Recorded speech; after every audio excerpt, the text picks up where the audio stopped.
मिनश्शैतानिर्रजीम बिस्मिल्लाहिर्रहमानिर्रहीम। अल्लाह के पाक नाम से शुरू करते हैं जो बड़ा मेहरबान और नहायत रहम करने वाला है। यूनिक ग्रुप ऑफ इंस्टीट्यूशन की तरफ से अज़ीज़ तलबा व तालिबात, ये ऑनलाइन लेक्चर्स आपकी तालीम और तरबियत के लिए आप तक प्रोवाइड किए जा रहे हैं और मैं हूँ प्रोफेसर राजा वाजिद अली। मैं आपको स्टैटिस्टिक्स यानी शुमारियात पढ़ाता हूँ। क्लास हमारी फ़र्स्ट ईयर है, चैप्टर नंबर 5 यानी इंडेक्स नंबर चल रहा है और लेक्चर नंबर 84 है। इंशाअल्लाह आगे आने वाले 3 लेक्चर्स में हम अपना फ़र्स्ट 50% सिलेबस कंप्लीट कर लेंगे। आज हम ये डिस्कस कर लें कि हमने चैप्टर नंबर 5 को थोड़ा सा शफ़ल करके किया था। तो मैं आपको बताऊं कि हमारा टॉपिक नंबर 1 था जिसमें हमने एक्सरसाइज में से 5.1, 5.2, 5.3, 5.4 यानी पहला पेज कंप्लीट किया था। इस तरह के 2 सवाल मज़ीद आगे थे, वो था क्वेश्चन नंबर 20 और 21। ये टॉपिक 1 हमारा कंप्लीट हो चुका था। टॉपिक 2 की अगर हम बात करें तो टॉपिक 2 में हमारे पास क्वेश्चन नंबर 5, क्वेश्चन नंबर 6 और 5 का ए और बी पार्ट और क्वेश्चन नंबर 6 का ए और बी पार्ट, जिसमें सिंपल एग्रीगेट लिखा हुआ था। सिर्फ हमने सिंपल एग्रीगेट का टॉपिक अगर हम डिस्कस करते हैं तो वो टॉपिक नंबर 2 था, जिसमें हमने question number 5 complete, question number 6 का ए और बी पार्ट कर लिया। ये सिंपल एग्रीगेट का टॉपिक कंप्लीट हो गया। फिर हमने तीसरा टॉपिक एवरेज, जिसमें हमने मीडियन, अर्थमेटिक मीन और ज्योमेट्रिक मीन को डिस्कस करना था। वो क्वेश्चन नंबर 6 के बी पार्ट का सेकंड पार्ट था। इसके बाद इसका सी, क्वेश्चन नंबर 7, क्वेश्चन नंबर 8 का ए पार्ट, बी पार्ट और सी पार्ट, यहाँ तक हमने कंप्लीट किया। इससे रिलेटेड यानी कि अगर मैं गौर व फिक्र करूँ तो क्वेश्चन नंबर 1 से लेके क्वेश्चन नंबर 8 के सी पार्ट तक हमारा टॉपिक नंबर 1, 2 और 3 टॉपिक जो है वो चल रहा था। इससे आगे हमने इससे रिलेटेड जो हमने मज़ीद काम किया था वो अगर आपको याद हो तो वो हमने किया था क्वेश्चन नंबर 22 और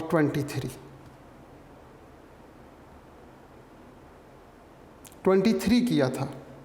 22 जो है वो टॉपिक नेक्स्ट टॉपिक था weighted index number. Weighted index number में क्वेश्चन नंबर 9 का ए, बी और सी पार्ट था। क्वेश्चन नंबर 10 था। फिर क्वेश्चन नंबर 10 का ए पार्ट और बी पार्ट है। क्वेश्चन नंबर 11, क्वेश्चन नंबर 11 तक हमारा तकरीबन सारा काम कंप्लीट है। और मुझे याद है, मुझे कुछ बच्चे बता रहे हैं इस तरह कि क्वेश्चन नंबर 9 का बी पार्ट नहीं किया हुआ और वो आप लोगों को समझ भी नहीं आ रहा। इंशाल्लाह आज के लेक्चर में मैं क्वेश्चन नंबर 9 का बी पार्ट करवाऊंगा, जिससे हमारा क्वेश्चन नंबर 11 तक तमाम क्वेश्चंस कंप्लीट हो जाएंगे। उसके बाद क्वेश्चन नंबर 12 हमने नहीं किया, 13 और 14 भी नहीं किया। ठीक है जी। क्वेश्चन नंबर 15 तक, इसके बाद हमने क्वेश्चन 16 भी कर लिया है, ये टॉपिक 1 से रिलेटेड था। क्वेश्चन नंबर 17 भी हो गया और 18 भी हो गया है। 18 का हमारा ए पार्ट कंप्लीट है और बाकी जो सवाल हैं मेरा ख्याल है 19 है और 2-3 सवाल यहाँ पर मौजूद हैं, ये हमने करने हैं। अभी हम एक क्वेश्चन नंबर 9 है और उसका बी पार्ट है। मेरे बच्चों को यहाँ प्रॉब्लम हो रही थी तो मैं कोशिश करता हूँ कि आज के लेक्चर में मैं आपको क्वेश्चन नंबर 9 का सी पार्ट करवा दूँ, जिससे हमारा ये जो प्रॉब्लम वाला काम है वो भी कंप्लीट हो जाएगा। अगर हम हस्बे मामूल अपने लेक्चर का आगाज़ दुआ से करते हैं और इल्म की दुआ है, आप सब बच्चे इसको याद करें और याद हो चुका होगा अब तक बहुत से बच्चों को। अल्लाहुम्मा, ए मेरे रब, ए मेरे अल्लाह, उर्ज़ुकनी, हम सब को अता कर दे, इल्मन नाफ़िअन, ऐसा इल्म हमें अता कर ए मेरे रब जो नफ़े वाला हो, जिससे मुझे भी नफ़ा मिले और मेरे इर्द गिर्द रहने वाले कायनात के ज़र्रे ज़र्रे को नफ़ा पहुँचे, और मेरे यहाँ पे रहने के बाद, यहाँ से जाने के बाद भी मेरे इल्म से लोग नफ़ा हासिल करते रहे। ऐसा इल्म ए मेरे रब हमें अता कर, उसकी खूबी नाफ़े हो, इल्मन नाफ़ियन वासियन, और वसी हो। ए मेरे रब मुझे इल्म इतना अता कर कि तेरी मशरिक़ों से शुरू हो और तेरी मगरिबों तक, जहाँ से तेरी मशरिक़ शुरू होती है, जहाँ पे तेरी मगरिब है, वहाँ तक सारा का सारा इल्म अता फरमा दे, इतना वसी और हमीकन गहराई वाला, इतनी गहराई, इतनी गहराई, इतनी गहराई के ए रब अर्शे बरी से, सातों आसमानों के ऊपर से, हर आसमान का इल्म और हर आसमान से नीचे खला, खला से नीचे ज़मीन और सातों ज़मीनों की तह तक सारा इल्म अता कर दे। जब हमने वासियन मशरिक़ और मगरिब का कह दिया, हमीकन सातों आसमानों से लेके सातों ज़मीनों की तह तक इतनी गहराई वाला इल्म हमने जब अपने रब से मांगा, तो इस इल्म में एक तो खूबी नफ़े वाली है और दूसरी खूबी कायनात का सारा इल्म अता कर दे। आमीन। अब हम कोशिश करते हैं कि उन बच्चों के लिए जिन्हें 9 का सी पार्ट नहीं समझ आया, वो आप लोगों के ज़िम्मे था लेकिन नहीं हो सका, उसको हम करते हैं। सबसे पहले हम सवाल देखते हैं कि सवाल में उसने पूछा क्या हुआ है। फाइंड नंबर 1, क्वेश्चन नंबर 9 का B part. Find number 1 base year and number 2 current year, current year, weighted index number,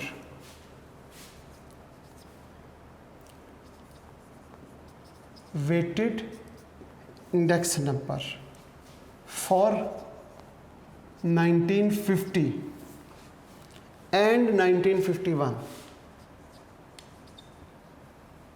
1951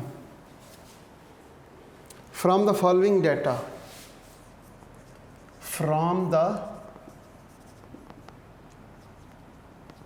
following data with 1946 as base. Commodities,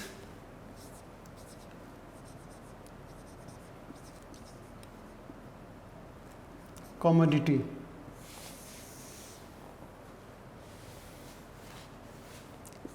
A, B, C और D.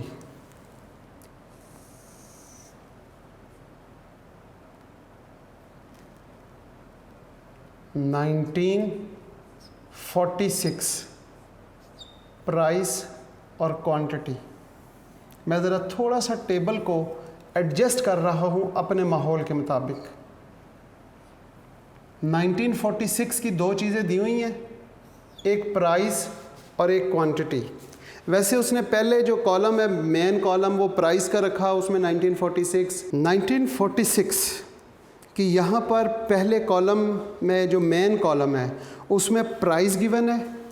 प्राइस में 1946, 1950 और 1951 तीनों की प्राइस उसने इकट्ठी लिखी हुई है, और क्वांटिटी भी आगे तीनों की एक कॉलम, बड़े कॉलम में मेंशन कर दी। लेकिन जिस तरह मैं अपने आप को सहूलत देखता हूँ कि मुझे जिसमें सहूलत है, मैं अपने टेबल को उस अंदाज में एडजस्ट कर लेता हूँ कि मैं लिखूँ 1946 और उसकी प्राइस लिखूँगा। 1946 की ए की प्राइस क्या है जी? 64, बी की प्राइस 40 और सी की प्राइस 18 और डी की प्राइस 58, ये पहला कॉलम है। फिर आप इसके बाद फर्स्ट, सेकंड, थर्ड और फोर्थ कॉलम में देखें तो क्वांटिटी लिखी होगी 1946 की, वो मैं यहाँ पे अपनी सहूलत के लिए लिख रहा हूँ, और वो है जी कि हमारे पास 270, 124, 124 के बाद हम लिखेंगे 130, और 130 के बाद है 185। अब हम देखते हैं 1950। अब 1950 में भी प्राइस और क्वांटिटीज़ गिवन है, तो हम यहाँ पे प्राइस लिखेंगे 1950 की, और 1950 की प्राइस हमारे पास क्या है, वो है 75 और 45, 21 और 68। इसी तरीके से 1950 की जो प्राइस है वो क्वांटिटी 276, 118, 121 और 267, और लास्ट में उसने एक और चीज़ दे दी 1951, एक और साल दिया 1951, और उसकी प्राइस और क्वांटिटीज़ भी गिवन है। ये प्राइस है और ये क्वांटिटी है। अब हम देखते हैं इसकी प्राइस। इसकी प्राइस क्या है 1951 की प्राइस? Very good, 80, 41, 20 and 56। और इसी तरीके से quantity of 1951 is the last column, 290, 144, 137 और 355। मैंने टेबल को अपने अंदाज से थोड़ा सा एडजस्ट किया है कि 1946 की प्राइस और क्वांटिटीज़ आ जाए, 1950 की प्राइस और क्वांटिटीज़ आ जाए, 1951 की प्राइस और क्वांटिटीज़ लिख ली। अब इसमें बेस ईयर कौन सा है? अगर क्वेश्चन में गौर करें तो क्वेश्चन में गौर करने पर with base year 1946 base year है, तो बेस ईयर को हम नोट से डिनोट करते हैं।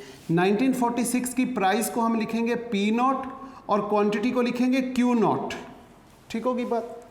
इसके बाद हमारे पास जितने भी इस टॉपिक से क्वेश्चन थे, एक बेस ईयर था, एक करंट ईयर था, बस। ये वाहिद क्वेश्चन है जिसमें एक से ज़्यादा करंट ईयर है।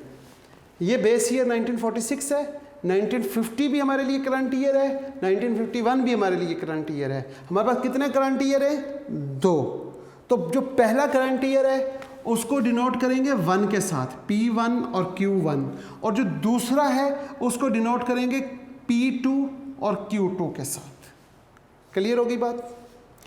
अब हमने क्या मालूम करना है? अब हमने मालूम करना है find base year weighted index number.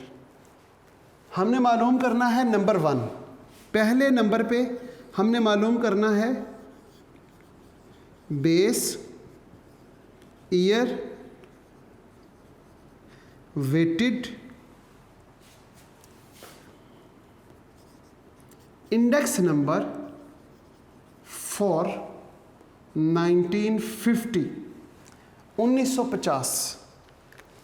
1950 का बेस ईयर, और नंबर 2 पे हमने क्या मालूम करना है? Current year, current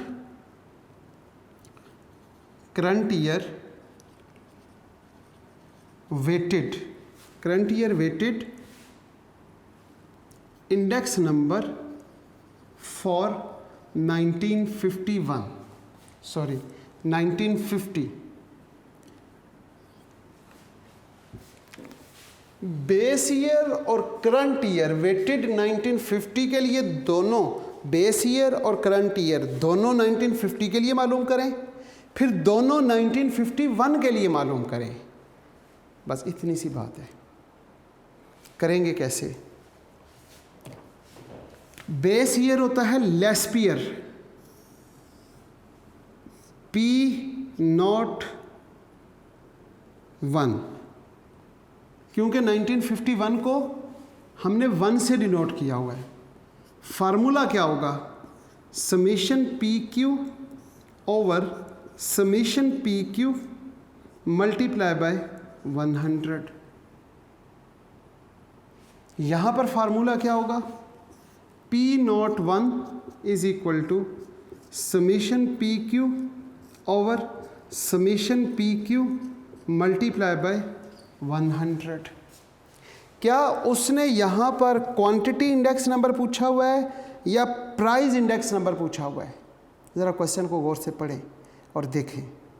find base year, current year, weighted index number for the 1950 and 1951 from the following data with 1946 as a base. सामने board पे भी लिखा हुआ है।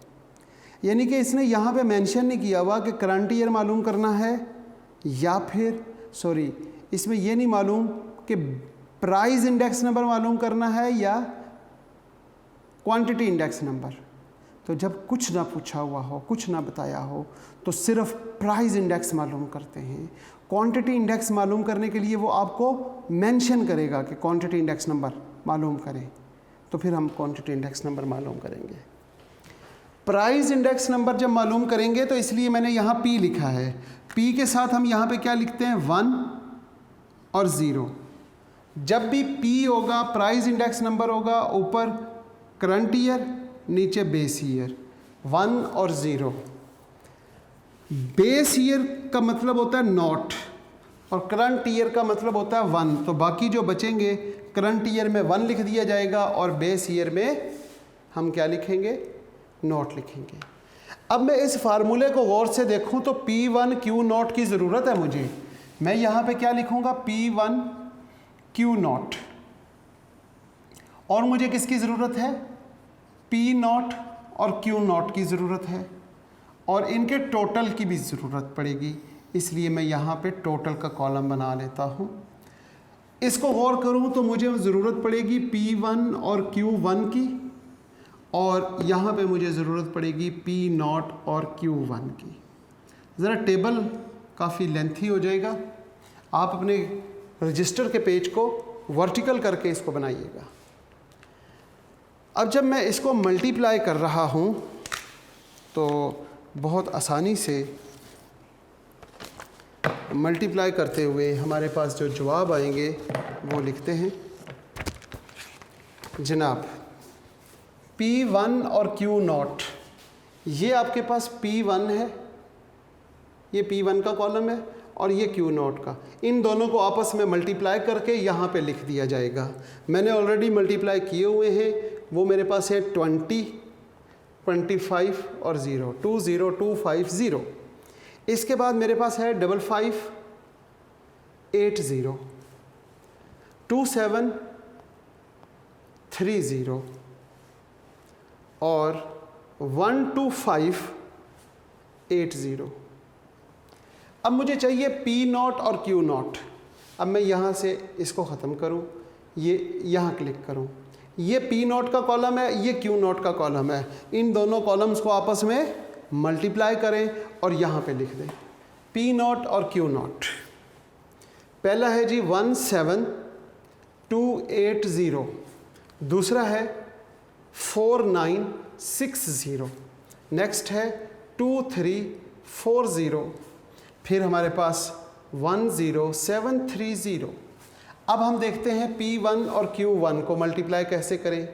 तो यहाँ पे P1 है और यहाँ पे Q1। इस पूरे कॉलम को इस कॉलम के साथ मल्टीप्लाई करके यहाँ लिख दें। जब आपने यहाँ पे लिखा तो क्या हुआ? P1 Q1 20700 5310 2541 और लास्ट में है 18156। इसी तरह P0, मेरे पास ये P0 है और ये Q1 है। इन दोनों को आपस में मल्टीप्लाई किया और यहाँ लिख दिया P0 और Q1। 17664 4720, इसके बाद है 2178 15486।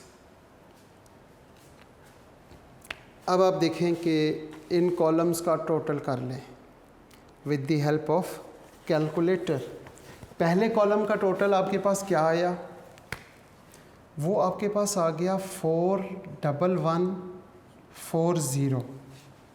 फिर है जी 35310, 46707 और लास्ट में है 40048। जब ये चारों कॉलम्स के टोटल आपके पास आ जाएं तो आप फार्मूले में वैल्यूज़ पुट करेंगे। P1 Q0 का सम 41140 dividing by P0 Q0 35310 multiply by 100। बिल्कुल इसी तरह यहाँ पे P1 और Q1 का टोटल, P1 Q1 कॉलम का टोटल हमारे पास है 46707 डिवाइडिंग बाय P0 Q1 40048 और मल्टीप्लाई बाय 100। जब आप इसे कैलकुलेट करेंगे तो क्या होगा, आपने इसे कैलकुलेटर से डिवाइड करना है यहाँ पर, तो आंसर आ जाएगा 116.5109।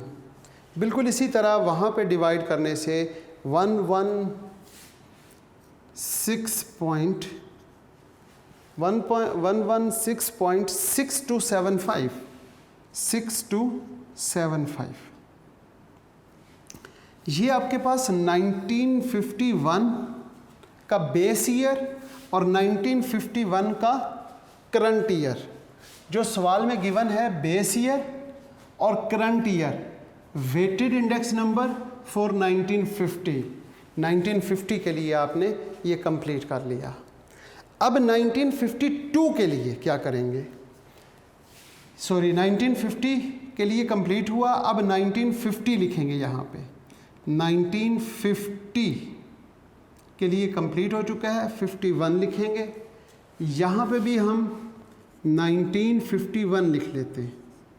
1951 की जो वैल्यूज़ हैं उनको हमने 2 कहा हुआ है। फार्मूले में यहाँ पे चेंजिंग होगी कि यहाँ पे 2 लिख देंगे, यहाँ पे P02 लिखेंगे। P02 समीशन P2 Q0 और समीशन P0 Q0। नीचे फार्मूले में जो वैल्यूज़ होंगी वो हम नए कॉलम्स बनाएंगे और उनकी वैल्यूज़ यहाँ लिखेंगे। इसी तरीके से जब 1951 आ गया तो यहाँ पे हम 2 लिख देंगे। यहाँ पे हमारे पास करंट ईयर अब 1 नहीं रहा, अब 2 रहा, तो यहाँ पे भी हम 2 लिखेंगे और यहाँ पे भी हम 2 लिखेंगे। पहली बात देखें, P2 और Q0 हमारे पास कोई कॉलम मौजूद है? नहीं। P0 Q0 ये मौजूद है, तो इसको सॉल्व करने के लिए एक कॉलम की ज़रूरत है और वो कॉलम कौन सा होगा? वो कॉलम होगा P2 Q0। बिल्कुल इसी तरीके से यहाँ पर हमें ज़रूरत पड़ेगी P2 और Q2 की, और यहाँ पे हमें ज़रूरत पड़ेगी P0 और Q2 की। क्योंकि ये टेबल काफ़ी लेंथी था, इसमें काफ़ी बातें कुछ समझने वाली थी, और उम्मीद करता हूँ कि मैंने इसीलिए इस क्वेश्चन को यहाँ पे सिलेक्ट किया था कि आप लोगों को ये समझा दूँ, इसमें कोई मिसिंग पॉइंट आपके लिए ना बचे। अब हम देखते हैं क्या कि मल्टीप्लाई करते हैं P2। हमारे पास P2 कहाँ पे है? P2 80 है, उसको Q0 के साथ, ये Q0 है, तो 270 इंटू 80, 124 इंटू 41, 130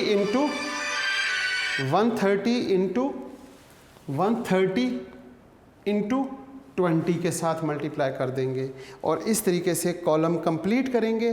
फिर हमारे पास जो आंसर आएगा उसको हम फार्मूले में वैल्यूज़ पुट करने के बाद हमारा सॉल्यूशन होगा। हम देखते हैं जी, मल्टीप्लाई करते हैं P2 को Q0 के साथ। तो P2 की पहली वैल्यू जो है, P2 की पहली वैल्यू 80 है और उसको हमने मल्टीप्लाई करना है Q0 के साथ और Q0 हमारे पास 270 है। मल्टीप्लाई करने के बाद हमारे पास आंसर आता है 21600, next 5084 2600 10360। Same as it is P2 Q2, यहाँ पे P2 और Q2 को आपस में मल्टीप्लाई करेंगे, वो हमारे पास आ जाएगा 23200 5904 2740 19880। अब P0 और Q2 को मल्टीप्लाई करेंगे 18560 5760 2466 और 20590 आ जाएगा। अब आप इन कॉलम्स के टोटल कर ले। ये जो हमने P2 Q0 और ये 3 कॉलम्स बनाए, ये जो P0 और Q2 है इसका टोटल है 47376। यहाँ पे इसका टोटल आ जाएगा आपके पास 51724 और ये जो P2 और Q0 है इसका टोटल है आपके पास 39644। अब आप फार्मूले में वैल्यूज़ पुट करें। P2 Q0 39644 dividing by summation P0 Q0, summation P0 Q0 35310 multiply by 100। बिल्कुल इसी तरीके से यहाँ पर P2 और Q2, ये हमारे पास P2 Q2 है 51724 डिवाइडिंग बाय P0 और Q2 47376 मल्टीप्लाई बाय 100।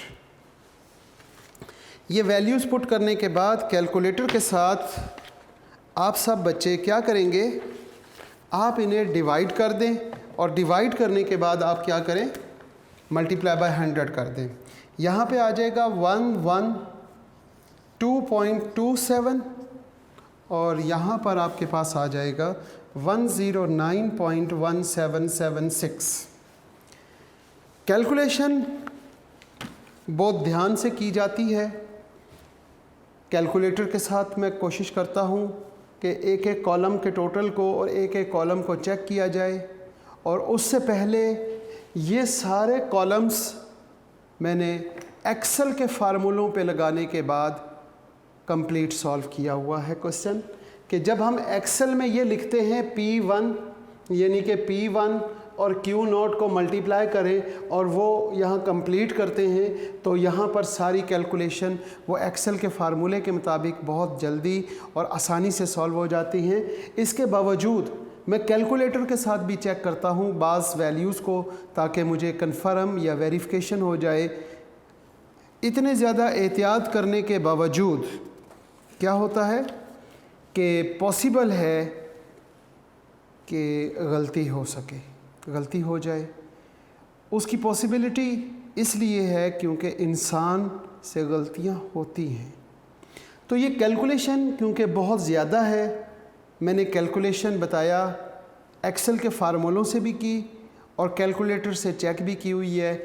इसके बावजूद भी अगर कोई वैल्यू या मल्टीप्लाई करते हुए कोई वैल्यू गलत हो जाए तो उस कॉलम का टोटल गलत हो जाता है। उस कॉलम का टोटल अगर गलत हो जाए तो सारा काम आगे फार्मूले में जो वैल्यूज़ पुट की हुई हैं वो भी गलत हो सकता है। आप लोगों ने ये कोशिश करनी है कि आप ख़ुद कोशिश करके देखें क्या आपको ये कैलकुलेशन और आपकी कैलकुलेशन और मेरी कैलकुलेशन जो है वो इक्वल होती है, इक्वल है या नहीं है। अगर आपकी कैलकुलेशन और मेरी कैलकुलेशन इक्वल हो जाए तो इसका मतलब है कि हमने सही काम किया है, और अगर आपकी कैलकुलेशन इससे डिफ़र हो जाए तो फिर उसका तरीक़ाकार ये होता है कि एक मरतबा आप चेक करें, मज़ीद कि आपकी कोई कैलकुलेशन में गलती ना हो, और अगर आपने दोबारा कैलकुलेशन में गलती देखी कि नहीं है और आपके किसी दोस्त के साथ कंपेयर कर लिया और 2 बंदों का सही हो जाए, यहाँ पे कोई कैलकुलेशन में पॉसिबल है गलती हो सकती है।